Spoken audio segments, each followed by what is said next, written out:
Video like जरूर कर लीजिए और ऐसे वीडियो लगातार फ्री में पाने के लिए चैनल को तुरंत सब्सक्राइब कर लीजिए और बेल आइकन को जरूर टैप कर लीजिए ताकि आगे भी सारे वीडियो आपको मिलते रहे। यूट्यूब में फॉलो करते हैं तो प्लीज ये वाला फ्री टेलीग्राम चैनल जरूर ज्वाइन कर लीजिएगा। सारे नोटिफिकेशन सारे अपडेट यहीं पे आते हैं, ध्यान रखिए। नमस्कार दोस्तों, कैसे हैं आप सब। देखिए आरओआर का एग्जाम जो है ये आपका 27 जुलाई को है, ठीक है। अब इस समय पे स्टूडेंट जो है ना वो बहुत सारी गलतियां कर रहा है, जिस वजह से आप ये समझो उसका सिलेक्शन जो है ना वो रुक सकता है। तो इस वीडियो को पूरा एंड तक जरूर देखना ताकि आपको ही पता लगे आप भी तो इनमें से कोई गलती तो नहीं कर रहे हो, ठीक।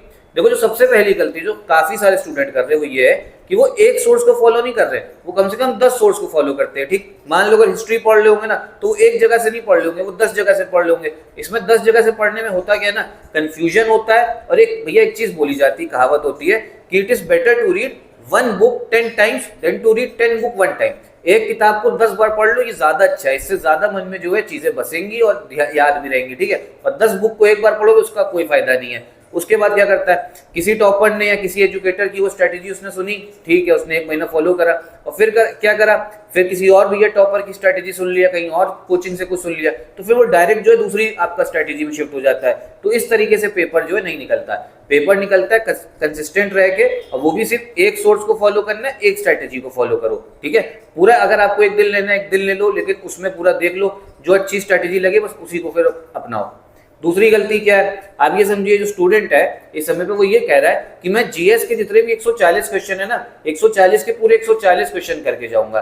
हिंदी में 60 में 60। देखो अगर जीनियस हो गया आप, आईक्यू बहुत अच्छा होगा, आइंस्टाइन के बराबर होगा, तो हिंदी में 60 क्वेश्चन तब भी कर सकते हो।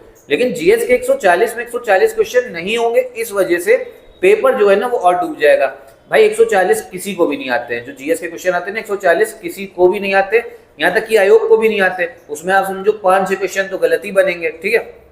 तो जो आपको टारगेट करना है ना, 140 क्वेश्चन में सिर्फ 90 या 100 क्वेश्चन भी अगर आप टारगेट करोगे तो आराम से आपका काम हो जाएगा। 90 क्वेश्चन टारगेट करो। और कुछ क्वेश्चन जो बहुत टफ लगते हैं, स्टूडेंट परेशान होता है, ये फैक्ट क्या, तो भाई वो क्वेश्चन जो है ना वो छोड़ने के लिए ही आते हैं। आपको 140 में 140 करने ही नहीं है, 140 में 90 भी कर लोगे ना तो बहुत है, मोर देन सफिशिएंट है। 140 में 50 क्वेश्चन कम। अब वो जो 90 कौन से क्वेश्चन करने हैं, कौन से सब्जेक्ट आपको अच्छे लगते हैं वो आपको डिसाइड करना है। मेरे हिसाब से कौन से करने चाहिए, भाई ज्योग्राफी तो करना ही चाहिए, ठीक है। उसके साथ में आपका रीजनिंग भी करना चाहिए, करंट अफेयर तो छोड़ोगे नहीं। Geography, reasoning, current affair, history हो गया, साइंस हो गया, पॉलिटी हो गया, यूपीजी के, इनको अच्छे से कर लो, ठीक। और हिंदी जो है भैया वो तो आपको करना ही है, 60 में 55 क्वेश्चन तो आ जाते हैं। तीसरी गलती क्या है, बहुत सारा वनडे एग्जाम के स्टूडेंट ने भी भैया फॉर्म भरा हुआ है, तो मैं उसको ही बताना चाहता हूँ कि एक बार पीवाईक्यू जो है ना वो जरूर देख लेना। वो पीवाईक्यू देख ही नहीं रहा आरओआर का, वो कह रहे जैसे वनडे में आपके क्वेश्चंस आते हैं वैसे ही आरओआर में आएंगे। नहीं आते भैया ऐसे, ठीक है। जो 11 फरवरी का पेपर था देख लेना कैसे उसमें क्वेश्चंस थे। और वनडे वालों ने यूपी पीसीएस भी भरा था, तो वो कह रहे थे भैया बड़ा टफ पेपर आ गया, इसके खिलाफ विरोध करना चाहिए। तो पीवाईक्यू जो है ना आरओआर के जरूर देखना। सिर्फ पीवाईक्यू से पेपर नहीं निकलेगा, 20% है आपका सिर्फ पूरी तैयारी का जो हिस्सा है ना पीवाईक्यू वाला, वो सिर्फ 20% है। उसके बाद में आपको पढ़ना ही पड़ेगा, ठीक। तो 3 गलती तो आपकी ये हो गई। चौथी गलती जो है जो स्टूडेंट कर रहा है वो ये है कि टेस्ट सीरीज नहीं लगा रहा है, ठीक है। देखो टेस्ट सीरीज से होता क्या है ना, आपको पता लगेगा कि अच्छा जो आपने पढ़ लिया कि वो अब आपको आता है नहीं आता, कितना याद है आपको, ठीक है, कितनी तैयारी हो रखी है। और जो नए क्वेश्चंस उस समय पे आयोग आपके डिजाइन करता है, जो नया पैटर्न के हिसाब से क्वेश्चंस बना रहा है, तो आपको पता लगेगा अच्छा इस तरीके से आते हैं और इसी तरीके से जो है अब हमें पढ़ना है। आपकी तैयारी आपकी कितनी अच्छी है ना वो आपको पता लगेगा। तो टेस्ट सीरीज जो है ना वो भी आपको लगाना है। तो ये 4 गलती ये बहुत सारे स्टूडेंट करते हैं, जिस वजह से उनका सिलेक्शन जो है ना वो रुक जाता है। तो भाई आप लोग अगर इन गलती को कर रहे थे तो इसको हटाओ।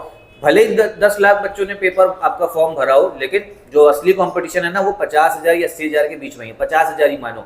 सिलेक्शन कितने का होगा, 411 पोस्ट है, 15 से मल्टीप्लाई करो, 6,000 लोग जो है वो प्री में सिलेक्ट होंगे, मेंस अपना पेपर लिखेंगे।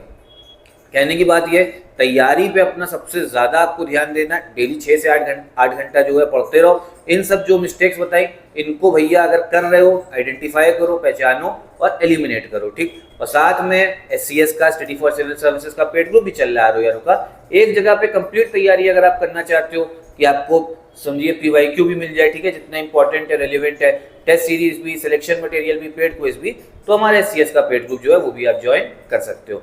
कोई आपका और डाउट हो तो एक बार कमेंट बॉक्स में पूछिएगा जरूर। यहीं पे वीडियो भी खत्म करते हैं। नमस्कार।